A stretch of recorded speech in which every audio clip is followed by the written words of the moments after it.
Hello students, welcome to the Science Tech. I am assisting your science teacher and we are going to study about a very new topic which name is skeletal and muscular system. Students, this is the topic number third or three, and this is the part one of this topic. और अगर इस topic के बारे में और कुछ आपको हम बताएं तो ये जो टॉपिक होने जा रहा है जिसको हम लोग पढ़ने जा रहे हैं अभी एक दो या हो सकता है तो 3 वीडियो या 3 पार्ट हम लोग इस चैप्टर का पढ़ेंगे। और इस 3 पार्ट या 2 पार्ट 2 पढ़े या 3 पढ़े जितना भी हम लोग पार्ट पढ़ेंगे हम लोग इस चैप्टर के एक्सप्लेनेशन को बहुत ही अच्छे तरीके से बहुत ही बेहतरीन तरीके से समझेंगे। और मेरा पूरा प्रयास रहेगा कि इस चैप्टर के एक एक पॉइंट को आपके दिमाग में एज इट इज़ डाल दूँ ताकि आपको ये पूरा चैप्टर जो है एक बहुत ही हलवा के समान हल्का चैप्टर लगे। क्योंकि ये चैप्टर थोड़ा सा कॉम्प्लेक्स हो सकता है, क्योंकि कॉम्प्लेक्स होना इसलिए बच्चों को लगता है क्योंकि ये ऐसी चीज़ें के बारे में हमको जानना है जो आमतौर पे बाहर दिखती नहीं है।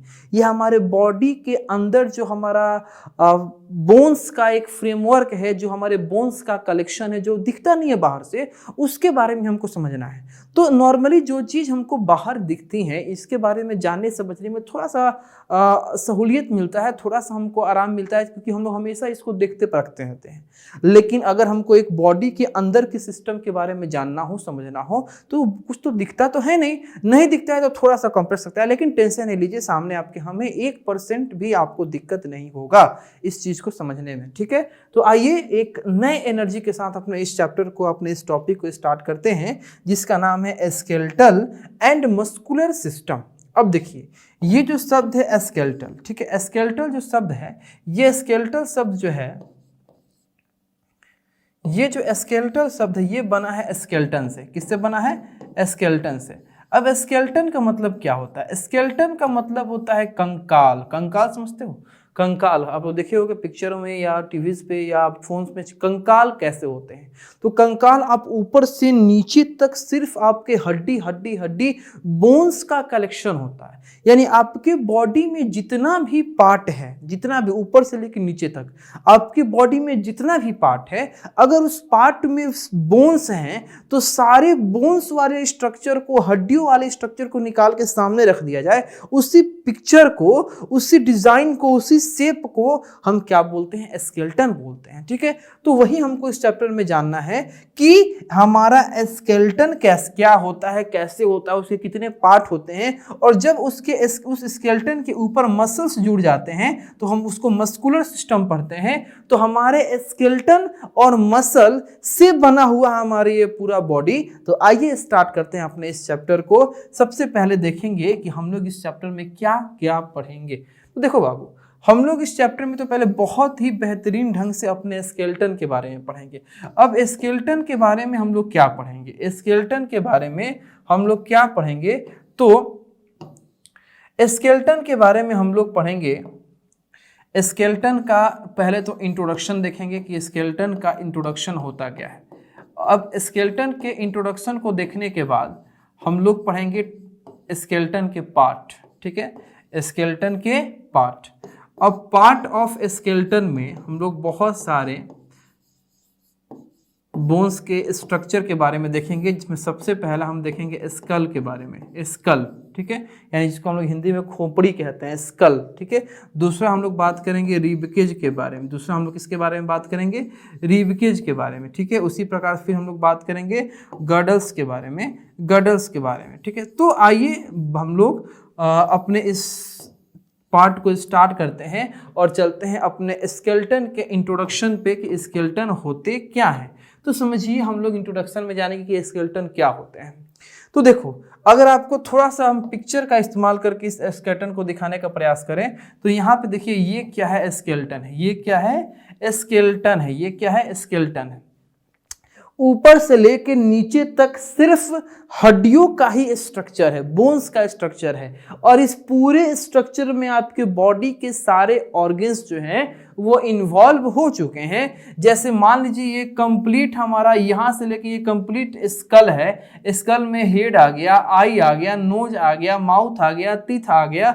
उसी प्रकार से ये जो रिबकेज है, ये रिबकेज यानी इस रिबकेज का जो एरिया है इसमें कौन कौन आ सकते हैं, लंग्स आ जाएंगे, इसमें हार्ट आ जाएंगे, ये सब चीज आ जाएंगे। ये दोनों वाले हमारे बोन्स के स्ट्रक्चर से हाथ बनेगा, इस बोन के स्ट्रक्चर से पैर बनेगा। तो ये इंटायर जो आपका बोन का स्ट्रक्चर है ऊपर से नीचे तक, ये ऊपर से नीचे तक इंटायर जो स्ट्रक्चर है बोन्स का, इसी स्ट्रक्चर को हम लोग क्या बोलते हैं, इसी स्ट्रक्चर को हम लोग स्केलेटन बोलते हैं। क्या बोलते हैं? स्केलेटन बोलते हैं। ठीक है, तो अगर एक लाइन में इसको डिफाइन करना हो तो कैसे करोगे? तो डिफिनेशन के लिए आप क्या बोलोगे? The skeleton system includes all the bones of the body along with the joint where they are attached to each part। तो देखो, चलो एक लाइन में अगर डिफाइन करना हो स्केलेटन को, तो उसके लिए हम क्या करेंगे कि skeleton is the internal framework of bones that gives a distinct shape to the body. ठीक है, स्केलेटन क्या है? तो स्केलेटन आपके पूरे बॉडी का बोन्स का फ्रेमवर्क है, ढांचा है, यानी आपकी पूरे बॉडी में जितने भी बोन्स है, जितने भी हड्डियां हैं, उन हड्डियों को अगर एक ढांचे में, एक स्ट्रक्चर में हम सजा दें तो उस स्ट्रक्चर को, उस फ्रेमवर्क को हम क्या बोलेंगे बाबू? उस फ्रेमवर्क को ही हम लोग बोन बोलेंगे। स्केलेटन के बहुत ज़्यादा यूज है स्केलेटन का। स्केलेटन का यूज बहुत ज़्यादा है क्योंकि स्केलेटन ही है तो हम यहाँ सीधे खड़े हैं। अगर हमारे अंदर इस हड्डियों का फ्रेमवर्क नहीं होता तो मेरा मसल को फोल्ड करके और रुमाल बना के, बेडशीट बना के बाहर हुआ, क्योंकि अगर हमारे अंदर बोन नहीं है, हमारे अंदर ये बोन्स का, हड्डियों का ढांचा नहीं है, तो हमारा मसल 1% या 1 मिनट के लिए भी खड़ा रह पाएगा। हमारे मसल्स को इस प्रकार से, ये हमारे पैर का मसल, ये हमारे स्टमक का मसल, ये मेरे हैंड का मसल, ये सब अपनी जगह पे क्यों है? क्योंकि इन सब के नीचे कौन है? इन सब के नीचे बोन है। बोन के ऊपर ये सब क्या है? पड़े हुए हैं। अगर बोन नहीं रहता तो ये इतने फ्लेक्सिबल हैं, ये इतने फ्लेक्सिबल है कि इनको फोल्ड कर दिया जाता है या फोल्ड कर दिया जाता। तो ये बॉडी का ना कोई शेप होता, ना बॉडी का ना कोई साइज होता। तो अगर किसी एनिमल या किसी इंसान के बॉडी को शेप, साइज मिला हुआ है तो उसका एक ही आपका कारण है, वो है हमारे बोन्स का फ्रेमवर्क यानी स्केलेटन। स्केलेटन से हमारे बॉडी खड़ा रहता है, स्केलेटन से हमारे बॉडी को शेप मिलता है, स्केलेटन से हमारे बॉडी को क्या मिलता है? साइज मिलता है। अब देखिए, तो अब शेप, साइज या बॉडी को अपराइट खड़ा रखने में हमारे स्केलेटन का मदद होता है, साथ ही साथ मूवमेंट करने में भी स्केलेटन का बहुत बड़ा मदद है। जैसे मान लीजिए कि हम यहाँ से यहाँ पे चल के आए, तो हम यहाँ से यहाँ पे चल के आए, तो जो मेरा ये लिम्ब है, अब याद कीजिए इससे पहले वाले आपको चैप्टर में हम लिम्ब के बारे में बताए हैं, ये कौन सा लिम्ब है? ये है हिंड लिम्ब। तो जो मेरा हिंड लिम्ब है, यानी कि जो मेरे लेग्स का बोन है, वो बोन आगे बढ़ा। हाँ, मसल भी आगे बढ़े हैं, कोई दिक्कत नहीं है, लेकिन वो मसल हमारे इस बोन के साथ हैं। तो मेरा जो बोन है वो इस मसल को लेके आगे बढ़ा, फिर हम पीछे वाले पैर से फिर हम आगे बढ़े। तो ये जो हम आगे बढ़ पा रहे हैं, ये आगे क्यों बढ़ पा रहे हैं? क्योंकि हमारा पैर का जो बोन है, हमारे पैर का जो आपका ये लिम्ब है, ये क्या कर रहा है? ये हमको आगे बढ़ा रहा है। तो कहीं ना कहीं बॉडी को खड़ा रखने में, बॉडी को शेप, साइज प्रदान करने में और बॉडी को मूव कराने में, इन सब में क्या होता है? स्केलेटन का या स्केलेटन विथ मस्कुलर सिस्टम का क्या होता है? यूज होता है। ठीक है, अब हमको देखना है कि ये जो स्केलेटन होते हैं, तो स्केलेटन में, क्योंकि स्केलेटन पूरा का पूरा बोन्स का ही फ्रेमवर्क है, तो स्केलेटन में नंबर ऑफ बोन्स कितने होते हैं? तो स्केलेटन में टोटल 206 आपके बोन्स होते हैं। लेकिन थोड़ा सा रुक जाइए यहाँ पे, अगर हम बात करें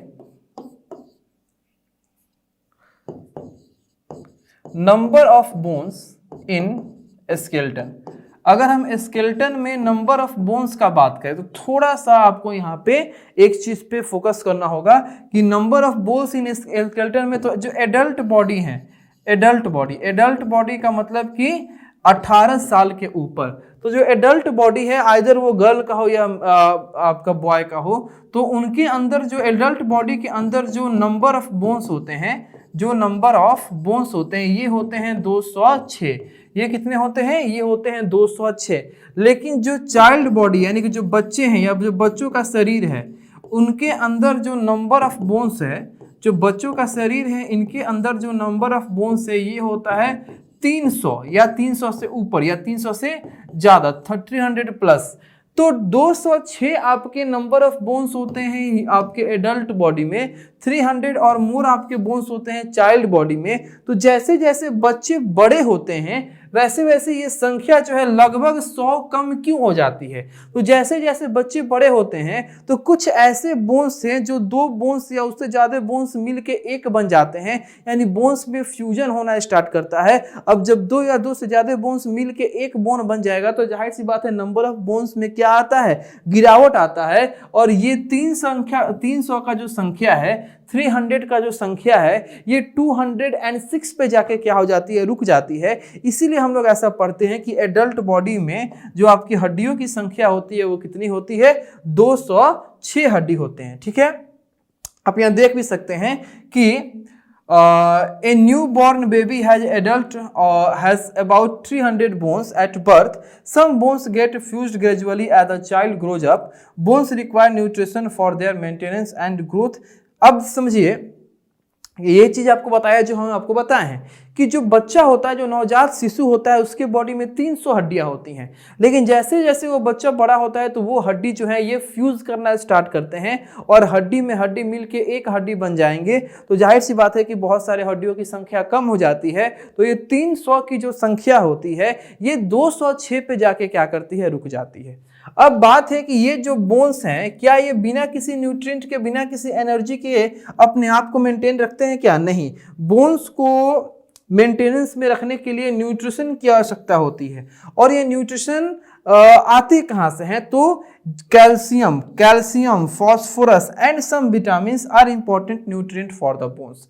तो यहाँ पे बात आता है कि जो बोन्स को ग्रो करने के लिए, हड्डी भी तो इंक्रीज करता है ना, तो बोन्स को ग्रो करने के लिए या बोन्स की ग्रोथ को मेंटेन करने के लिए न्यूट्रिशन यानी कि न्यूट्रिएंट्स की आवश्यकता होती है। तो वो कौन कौन सी ऐसी न्यूट्रिएंट्स है जिसकी आवश्यकता होती है बोन्स को, या बोन उस न्यूट्रिएंट्स को इनटेक करके और अपने आप को ग्रो करते हैं, अपने आप को मेंटेन करते हैं? तो नाम याद रखिएगा प्यारे बच्चों, कैल्शियम, फॉस्फोरस, ठीक है, ये और कुछ विटामिन, कैल्शियम, फॉस्फोरस और सम विटामिन्स, ये कुछ ऐसे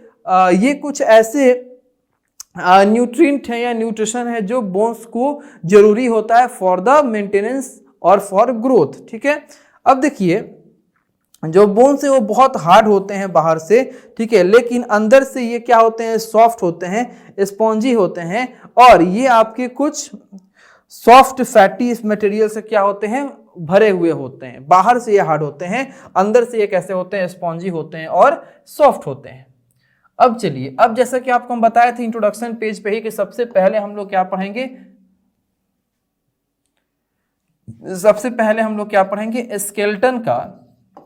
स्केलेटन का इंट्रोडक्शन पढ़ेंगे। अब स्केलेटन का इंट्रोडक्शन पढ़ने के बाद हम लोग कहाँ प्रोसीड करेंगे, हम लोग प्रोसीड करेंगे पार्ट्स ऑफ स्केलेटन पे। कहाँ प्रोसीड करेंगे, पार्ट्स ऑफ स्केलेटन पे। तो समझिए अब हम लोग अपने नेक्स्ट टॉपिक को यानी कि स्केलेटन के पार्ट्स को पढ़ने जा रहे हैं बाबू। और हम सबसे पहले स्टार्ट करेंगे स्कल यानी कि आप देख सकते हैं यहाँ स्कल का पिक्चर, हमारे पूरे माउथ और माउथ से ऊपर हमारा माउथ, नोज, दोनों आई और हमारा ब्रेन, फोरहेड, ठीक है, ये सब मिला के हमारा क्या बनता है, एक पार्टिकुलर फ्रेमवर्क बनता है बोन्स का, और जिसको हम क्या बोलते हैं, स्कल बोलते हैं। तो जो स्कल है, ये स्कल में कौन कौन से ऑर्गन आ जाते हैं, तो स्कल में माउथ आ जाएगा, स्कल में नोज आ जाएगा, ठीक है, स्कल में ब्रेन आ जाएगा, स्कल में फोरहेड आ जाएगा। क्या आ जाएगा, फोरहेड आ जाएगा। तो माउथ, नोज, ब्रेन और फोरहेड, इन चारों को मिला के क्या बनता है, स्कल बनता है। माउथ, नोज, ब्रेन और फोरहेड, इन चारों को मिला के क्या बनता है, स्कल बनता है। तो अब स्कल के बारे में हमको जानना है। तो स्कल जो है बहुत ही हार्ड हड्डियों का एक स्ट्रक्चर है जो हमारे ब्रेन को क्या करता है, प्रोटेक्ट करता है। ब्रेन को प्रोटेक्ट किस लिए क्यों करता है, क्योंकि इसी के अंदर क्या होता है, हमारा ब्रेन होता है। ठीक है, अब अगर टोटल बॉडी में तो 2 से 6 हड्डी है, लेकिन अब हम लोग पार्ट बाय पार्ट अपने स्केलेटन को पढ़ रहे हैं। तो सबसे पहला जो हमारा पार्ट है स्कल। अब इसमें हमको जानना है कि स्कल में कितने नंबर ऑफ बोन्स होते हैं। तो स्कल जो है वो 22 बोन्स के मिलने से बना होता है, या 22 बोन्स से हमारा स्कल का फॉर्मेशन हुआ रहता है। अब इस 22 बोन्स में आपका डिस्ट्रीब्यूशन किस प्रकार से होता है इसको समझिए। 8 flat bones get interlocked together to cover our brain, while the remaining 14 make up our face. Out of all the skull bones, only lower jaw is movable. अब 22 बोन्स को आप 2 पार्ट में बांटो।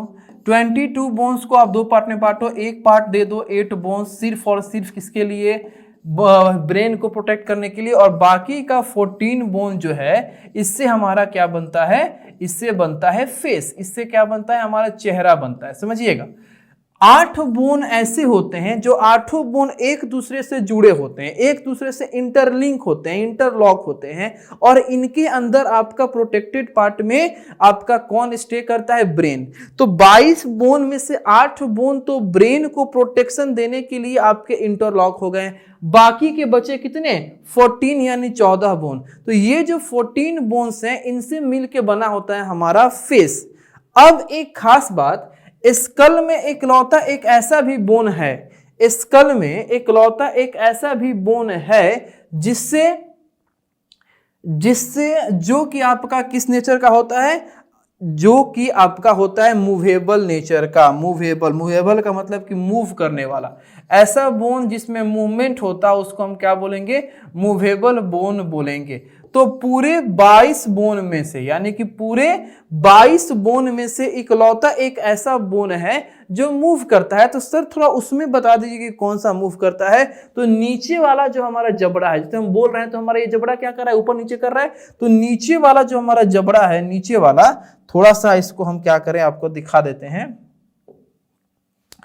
तो ये नीचे वाला जो जबड़ा है, ये नीचे वाला जबड़ा क्या है होता है, ये इकलौता ऐसा 22 में से इकलौता ये बोन जो होता है ये क्या होता है, मूवेबल नेचर का होता है, जो क्या करता है, मूव करता है, खाने के वक्त तो बोलने के वक्त। ठीक है, तो ये कुछ आपका इंफॉर्मेशन था किसका, हमारे पार्ट ऑफ स्केलेटन का सबसे पहला पार्ट यानी कि स्कल का। अब हम लोग आगे बढ़ते हैं, हमने अपने दूसरे पार्ट पे जो कि आपका रिब केज, ये भी आपका एक प्रोटेक्टिव फ्रेमवर्क ऑफ बोन है, प्रोटेक्टिव फ्रेमवर्क ऑफ बोन। अब इसको हम प्रोटेक्टिव फ्रेमवर्क क्यों बोलते हैं इसके बारे में समझते हैं।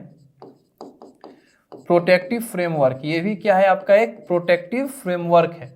तो प्रोटेक्टिव फ्रेमवर्क ये कैसे है, तो प्रोटेक्टिव फ्रेमवर्क ये इसलिए क्योंकि इसके अंदर 2 बहुत ही कीमती, बहुत ही कॉस्टली, बहुत ही इंपॉर्टेंट 2 ऐसे ऑर्गन हैं जो क्या करते हैं, अंदर रहते हैं और उनको ये प्रोटेक्ट करता है, जिसमें से कौन कौन से हो जाएंगे, लंग्स और हार्ट और लंग। ये 2 ऐसे ऑर्गन हैं जो इस रिब केज के अंदर होते हैं, और रिब केज इन दोनों को क्या करता है, प्रोटेक्शन प्रोवाइड करता है। तो आइए समझते हैं कि रिब केज होता क्या है। ठीक है, तो ऐसे बोन जो हार्ट को या लंग को पूरी तरीके से इनक्लोज करके, बंद करके रखते हैं, उसी फॉर्मेशन को हम क्या कहते हैं, अब रिब केज कहते हैं। अब रिब केज कहने का मतलब होता है रिब्स का गुफा, रिब्स का। रिब्स क्या होते हैं, तो ये जो आपका, ये आप कर्व स्ट्रक्चर देख रहे हो बोन्स का, ये जो कर्व स्ट्रक्चर देख रहे हो बोन्स का, इसी को हम क्या कहते हैं, रिब्स कहते हैं। इसी को हम क्या कहते हैं, रिब्स कहते हैं।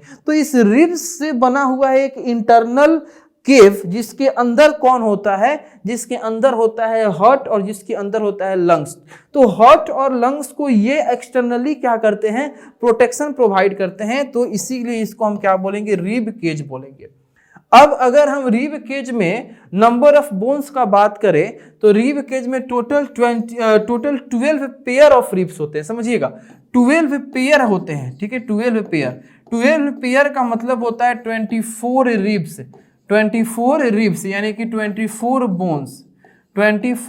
बोन्स। ठीक है, जिससे आप देख सकते हैं, थोड़ा सा आपको हम प्रैक्टिकल फॉर्म पे इसको काउंट करके भी दिखा सकते हैं कि ये 24 बोन्स किस प्रकार से हैं। तो आइए मेरे साथ साथ आप लोग भी बहुत ही ज़्यादा इसको फोकस करके काउंट करेंगे। तो देखो, एक बोन, ठीक है, ऊपर से काउंट करते हैं, 1 2 3 4 5 6 7, 8, 9, 10, ये अंदर तरफ है 10, ये रहा 11 और ये छोटा सा क्या है 12। ठीक है, अब इसमें से खास बात आप ये देखिए कि नीचे वाले जो दो आपके पेयर हैं, नीचे वाले जो दो पेयर हैं, यानी कि हम इसका बात कर रहे हैं और हम इसका बात कर रहे हैं, यानी कि हम इसका बात कर रहे हैं और इसका बात कर रहे हैं, तो ये दोनों जो पेयर है ये आपके ऊपर से जाके इस स्ट्रक्चर से, अब इस स्ट्रक्चर को हम पर्टिकुलर एक नाम देंगे, थोड़े से देर में आपको बताते हैं, इस स्ट्रक्चर से दोबारा कनेक्ट नहीं है,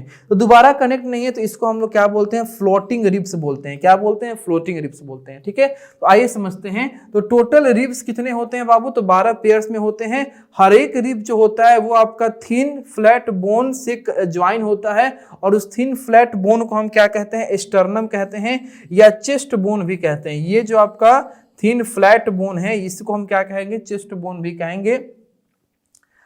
अब the lowest two pair of ribs are called floating ribs which are joined only to the backbone. ठीक है, तो ये जो छोटा वाला रिब्स है, ये जो नीचे वाला छोटा वाला रिब्स है, इसके बारे में अभी आपको हम बताए हैं कि ये सिर्फ क्या होते हैं, बैकबोन से ज्वाइन होते हैं। ये स्टर्नम से ज्वाइन नहीं होते हैं, ये इस पार्ट से ज्वाइन नहीं होते हैं, ये इस चेस्ट बोन से ज्वाइन नहीं होते। इसको हम क्या बोलेंगे बाबू, ये है चेस्ट बोन या स्टर्नम। तो सारे रिब्स जो है वो आपके पीछे से आके स्टर्नम से ज्वाइन है। तो सर सारे रिब्स पीछे से कहां से आ रहे हैं, देखिए सारे रिब्स पीछे से आ रहे हैं, स्टर्नम से ज्वाइन हो जा रहे हैं, तो पीछे वो किससे जुड़े हुए हैं, तो बैकबोन से जुड़े हुए हैं। तो बैकबोन से आके और स्टर्नम से ज्वाइन होते हैं, लेकिन ये ऐसे रिब्स हैं यार जो पीछे से आ तो रहे हैं लेकिन स्टर्नम से ज्वाइन नहीं हुए हैं, तो इनको हम कौन सा रिब्स बोलेंगे, फ्लोटिंग रिब्स बोलेंगे। कौन सा रिब्स बोलेंगे, फ्लोटिंग रिब्स बोलेंगे। ठीक है, अब चलिए अब हम लोग चलते हैं अपने बैकबोन की तरफ, यानी बैकबोन के बारे में पढ़ेंगे।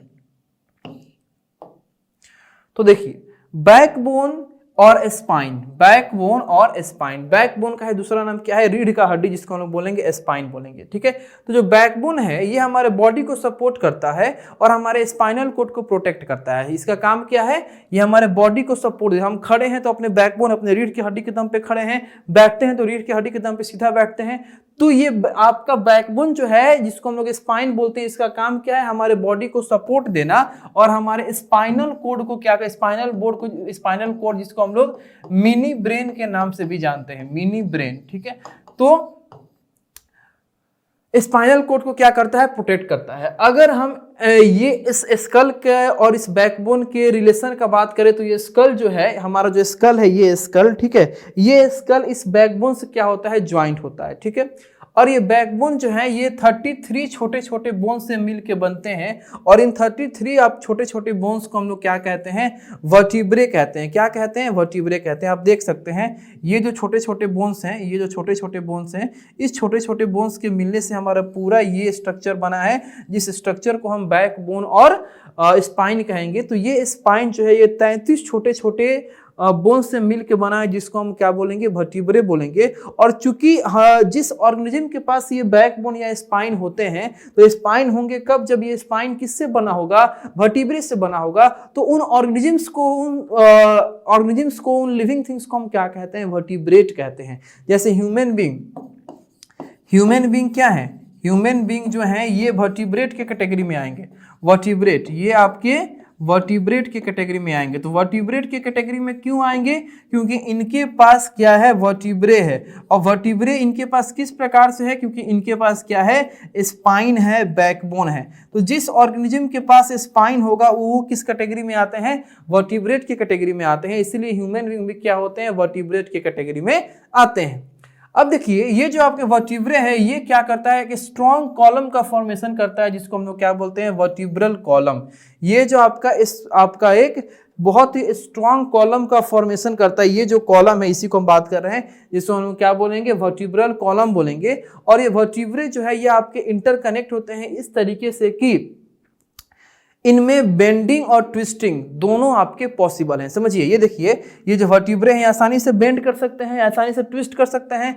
अब जैसे मान लीजिए कि ये हमारा एक बोन है, ये पूरा बोन है, इसको तो आप पीछे या आगे की तरफ यहां से मोड़ सकते हैं, टूट जाएगा नहीं मोड़ सकते हैं, लेकिन ये पीछे हमारा क्या है, बैकबोन है या स्पाइन है, हम चाहे तो झुक जाएंगे, हम चाहेंगे तो इस प्रकार से भी हो सकते हैं, इस प्रकार से भी हो सकते हैं। तो ये सिर्फ कैसे पॉसिबल है? हमारे बैकबोन से, हमारे स्पाइन से पॉसिबल है कि हमारे स्पाइन में जो वर्टिब्रे लगा होता है, इस वर्टिब्रे के पास बेंड करने की और ट्विस्ट करने की एबिलिटी होती है, जिससे ये क्या कर पाते हैं? बेंड कर सकते हैं और ट्विस्ट कर सकते हैं।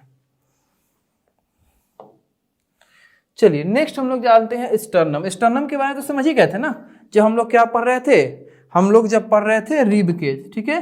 तो देखिए ये जो पार्ट है स्टर्नम यानी रिब केज के बीचों बीच आउटर यानी कि ऊपर साइड में जो ये फ्लैट आपका पार्ट है, जिससे हर एक रिब्स सिवाय फ्लोटिंग रिब्स के जुड़े हैं, यही जो पार्ट है इसको हम क्या बोलेंगे? स्टर्नम बोलेंगे। और स्टर्नम का ही दूसरा नाम जो होता है वो चेस्ट बोन भी होता है, ठीक है। देखिए it is also known as the breastbone or chest bone. It is a long narrow flat bone that forms the front of the chest, ठीक है। स्टर्नम क्या होता है? आपका बहुत ही लंबा सा, पतला सा, चौड़ा सा एक बोन होता है, जो किसका फॉर्मेशन करता है? हमारे चेस्ट के फ्रंट एरिया का। ये चेस्ट हमारा पीछे तक है, तो फ्रंट एरिया का फॉर्मेशन कौन करता है? तो ये स्टर्नम ही यानी कि ब्रेस्ट बोन यानी कि चेस्ट बोन ही करता है। अब नेक्स्ट हम लोग पढ़ने जा रहे हैं लिम्स के बारे में। लिम्स का मतलब कि वैसी हड्डी का स्ट्रक्चर, वैसा आपका framework of bone, framework of bone which make our leg and hand. हमारे पैर और हाथ को बनाने के लिए जो हड्डियों का फ्रेमवर्क होता है, उसी को हम लोग क्या कहते हैं? उसी को हम लोग बोलते हैं लिम्ब। उसी को हम लोग क्या बोलेंगे? लिम्ब बोलेंगे, ठीक है। अब ये हमारा ये क्या है? हाथ है। ये हमारा क्या है? हैंड है। ये हमारा हैंड है। अब इस हैंड में ये जो फ्रेमवर्क है हड्डी का, यहाँ से लेके यहाँ तक, इसको हम क्या बोलेंगे? लिम्ब में कौन सा लिम्ब? Four limb. इसको हम क्या बोलेंगे? Four limb. और ये जो है ये हमारे पैर है। ये हमारा क्या है? पैर है। तो ये जो पैर है इसमें ऊपर से लेके नीचे तक क्या है? हड्डियों का एक फ्रेमवर्क है। तो इस फ्रेमवर्क को हम क्या बोलेंगे? ये जो फ्रेमवर्क होगा इसको हम क्या बोलेंगे? Hind limb. इसको हम क्या बोलेंगे? Hind limb. तो ये जो लिम्ब है, ये जो लिम्ब है इसके दो टाइप, ये जो लिम्ब है ये क्या है? इसके दो टाइप, एक फोर लिम्ब और एक हिंड लिम्ब। इसके कितने टाइप होते हैं? दो टाइप, एक फोर लिम्ब होता है और एक आपका हिंड लिम्ब होता है। जो फोर लिम्ब होता है उससे हमारा हाथ बनता है और जो हिंड लिम्ब होता है उससे हमारा पैर बनता है, ठीक है। तो ये था लिम्ब का। अब हम लोग इसको वन बाय वन समझेंगे। तो हम लिम्ब में सबसे पहले बात करेंगे किसका? फोर लिम्ब का। सबसे पहले किसका बात करेंगे? फोर लिम्ब का। अब देखिए, अब ये फोर लिम्ब यानी कि इस फोर लिम्ब को आप शॉर्ट फॉर्म में क्या कह सकते हो? आर्म यानी कि बाह भी कह सकते हो। तो ये जो हमारा फोर लिम्ब है ये बेसिकली दो बड़े बड़े बोन से बना है। अब देखिए यहाँ पे, यहां से लेके यहां तक, यहां से लेके यहां तक ये एक ही बोन है बाबू। यहां से यहां तक एक ही बोन है और यहां से लेके यहां तक ये क्या है? एक ही बोन है। ये भी सिंगल बोन है। ये क्या है? ये भी सिंगल बोन है। और ये भी जो है ये भी क्या है? सिंगल बोन है। ये भी क्या है? सिंगल ही बोन है। अब ये दोनों अलग अलग बोन हैं जो इस एल्बो के पास क्या हुए हैं? ज्वाइंट हुए हैं। जो इस एल्बो के पास क्या हुए हैं? ज्वाइंट है। ये क्या है? ये फिंगर बोन है। ये सारे के सारे क्या है? फिंगर बोन है। तो इसके बारे में हमको समझना है, ठीक है। तो द अपर आर्म है जो single long bone the humerus, ठीक है। अब ये जो हमारा बाह का यानी पूरा जो फोर लिम्ब है, इसका ऊपर वाला जो लंबा सा, ये आपका लंबा सा जो लिम्ब है, इस लिम्ब को यानी इस हड्डी को, इस बोन को हम क्या नाम देंगे? ह्यूमरस। इसको हम क्या बोलेंगे? ह्यूमरस बोलेंगे। इसका नाम क्या है? ह्यूमरस नाम। नाम याद रखिएगा। Upper part of our fore limb is called humerus that extends up to elbow. ये कहां तक आपका एक्सटेंड है? ये आपका इस एल्बो तक एक्सटेंड है। और जो लोअर आर्म है, इस जो लोअर आर्म है, ये दो बोन्स होते हैं, एक साथ होते हैं, जिसको हम लोग रेडियो और अल्ना कहते हैं। इसमें थोड़ा सा क्लियर दिखाई नहीं दे रहा है, लेकिन यहाँ से दो बोन आप यहाँ भी चेक कीजिएगा ना, अपने यहाँ से अगर टच कीजिएगा दबा के, तो एक बोन इस साइड में और एक बोन आपको इस साइड में समझ में आएगा कि एक इधर है और एक इधर है। तो यहाँ पे आपके दो बोन होते हैं, एक इस प्रकार से और एक इस प्रकार से। तो दो बोन होते हैं जिसमें से एक आपका रेडियो होता है और एक दूसरा आपका अल्ना होता है। There are 27 bones in the hand and wrist. और इस पूरे हम हाथ का बात करें, इस पूरे अगर हम हाथ का बात करें तो हाथ, ये पूरा हमारा हाथ ऊपर से लेके ऊपर से लेके नीचे तक, यानी ये जो हमारा रिस्ट है, कलाई जो है, इसको इंक्लूड करके, तो टोटल जो आपका फोरलिम्ब है इसमें 27 बोन्स होते हैं। याद रखिएगा कि ये जो हम लोग पार्ट पढ़ रहे हैं, पार्ट ऑफ ये जो आपका टॉपिक पढ़ रहे हैं हम लोग, पार्ट ऑफ स्केलेटन, तो पार्ट ऑफ स्केलेटन में कितना बोन किस पार्ट में था, ये हर एक पार्ट में आपको हम बताते आ रहे हैं, हर एक पार्ट में आपको हम बताते आ रहे हैं, ठीक है, किस पार्ट में कितना बोन था। अब नेक्स्ट है हिंड लिम्ब। हिंड लिम्ब यानी कि पैरों का हड्डी का एक फ्रेमवर्क। अब ये जो हमारा बोन का फ्रेमवर्क है, ये किसका है, पैर का, लेग का है। तो हिंड लिम्ब को शॉर्ट फॉर्म में आप क्या कह सकते हो, लेग भी कह सकते हो। तो देखो ये जो हमारा हिंड लिम्ब है, ये बहुत ही पावरफुल एक बोन से बना होता है, जिसको हम लोग फीमर कहते हैं। क्या कहते हैं, फीमर कहते हैं। और ये फीमर जो है ये थाई का बोन होता है। ये जो फीमर है ये थाई वाला बोन होता है। थाई वाला बोन यानी कि ये यहां से लेके और यहां तक, ये आपका क्या है, थाई बोन है। तो थाई बोन है जो बहुत ही पावरफुल होता है और बहुत पावरफुल होता है। इसका एक नाम है कि इसको हम क्या नाम से क्या पुकारते हैं, फीमर। इसको हम क्या बोलेंगे, फीमर बोलेंगे। इसको हम क्या बोलेंगे, फीमर बोलेंगे। और ये फीमर ही हमारे पूरे बॉडी का सबसे लंबा बोन होता है। याद रखिएगा, ये आपका जीके जनरल नॉलेज के रूप में रहेगा कि फीमर जो है हमारे पूरे बॉडी का सबसे लंबा बोन होता है।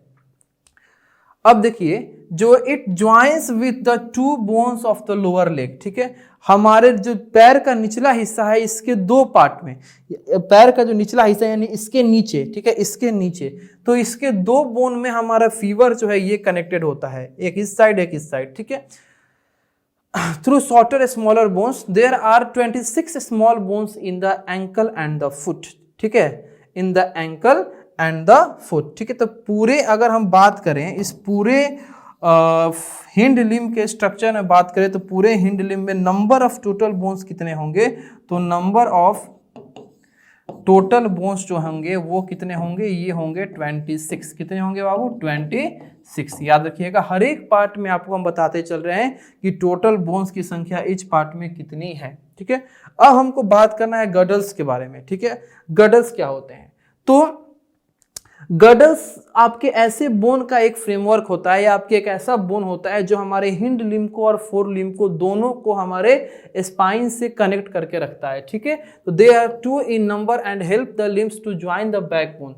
The bone of the upper arm join the spine with the help of pectoral और शोल्डर गडल, ठीक है। आप देख सकते हैं इस बड़े से लंबे से आप किसको, बोन को, ये बोन क्या करता है हमारे इस फोर लिम्ब को किससे जाके, ये क्या है स्पाइन, ये इसके पीछे क्या है, स्पाइन है। ये आपका क्या है, रिबकेज, और इसके पीछे क्या है, स्पाइन है।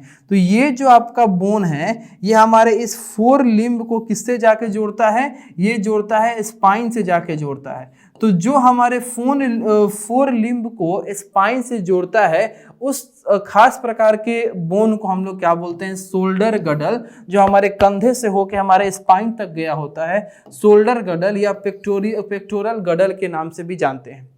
It consist of a pair of shoulder blades, scapula and a pair of collar bones. Similarly अब देखिए, ये जो शोल्डर गडल होते हैं, शोल्डर गडल, ये शोल्डर गडल आपके अपने अंदर कौन कौन से और 2 पेयर ऑफ बोन को रखते हैं। तो शोल्डर गडल जो होते हैं इनके पास शोल्डर ब्लेड्स भी होते हैं, ठीक है, इनके पास शोल्डर ब्लेड होते हैं और इनके पास स्कैपुला नाम कोलर बोन्स भी होते हैं। शोल्डर ब्लेड जिसका नाम स्कैपुला ही होता है और इनके पास कोलर बोन्स के भी एक आपका पेयर होता है।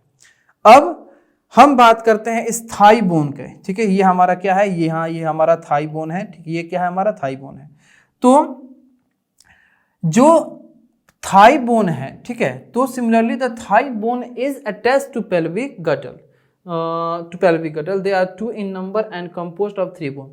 तो ये जो हमारा थाई बोन है इसको भी जाके किससे जुड़ना है, तो इस थाई बोन को भी जाके किससे जुड़ना है, स्पाइन से जाके जुड़ना है। ये किसको जुड़ना है, बैकबोन से जाके जुड़ना है। तो ये स्पाइन से जाके जुड़ेगा, तो इस थाई बोन को जो स्पाइन से जोड़ेगा उस गडल का नाम क्या है, उस गडल का नाम है पेल्विक गडल। उस गडल का नाम क्या है, पेल्विक गडल। तो अभी हमने ये देख लिया कि फोरलिम्ब को जो स्पाइन से जोड़ रहा है, फोर लिम्ब को जो स्पाइन से जोड़ रहा है इसका नाम क्या है, तो इसका नाम है पेक्टोरियल गडल, या इसको हम क्या बोलते हैं, शोल्डर गडल के नाम से भी जानते हैं। इसको हम किस नाम से जानते हैं? शोल्डर गडल के भी नाम से जानते हैं, ठीक है। और जो हिंड लिम्ब को, ठीक है, किसको? हिंड लिम्ब को जो किससे जोड़े? हिंड लिम्ब को जो जोड़े स्पाइन से, ये है पेल्विक गडल। ये कौन सा गडल है? ये इसको हम कौन सा गडल बोलते हैं? पेल्विक गडल। ये आप याद रखिएगा कंक्लूजन के तौर पे, ठीक है। शोल्डर गडल और पेक्टोरियल गडल, पेल्विक गडल, ठीक है।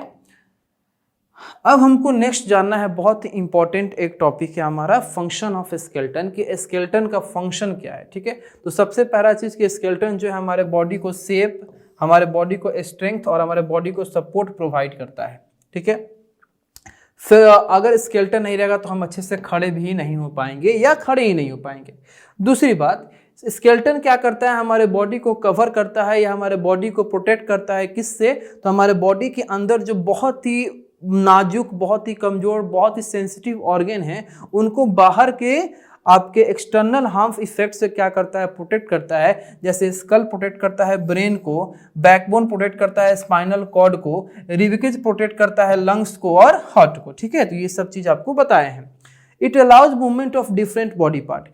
बोन्स ही है जो हमारे डिफरेंट बॉडी पार्ट्स को मूव करा पा रहे हैं। मान लो हम इस हैंड को यहाँ से मूव कर रहे हैं, ये ब्रेन को ऐसे मूव कर रहे हैं, ऐसे मूव कर रहे हैं, हम पैर को मूव कर रहे हैं, हम अपने कलाई को इस प्रकार से मूव कर रहे हैं। तो ये सारा मूवमेंट जो है ये सिर्फ और सिर्फ इनके अंदर पाए जाने वाले या होने वाले बोन के मदद से ही होता है। It contains bone marrow where white blood cell and red blood cell are produced. आप स्केलेटन के पास ही वो जगह होता है जहां पे हमारे ब्लड के सेल्स तैयार होते हैं, जो कि आरबीसी और डब्ल्यूबीसी होते हैं। तो वो कौन सा ऐसा जगह है जहां आपका ब्लड का सेल्स तैयार होता है? तो याद रखिएगा, बोन मैरो वो जगह है, बोन मैरो, जहां पे ब्लड के सेल्स तैयार होते हैं, ठीक है। Bones are the store house of the minerals like calcium and phosphorus.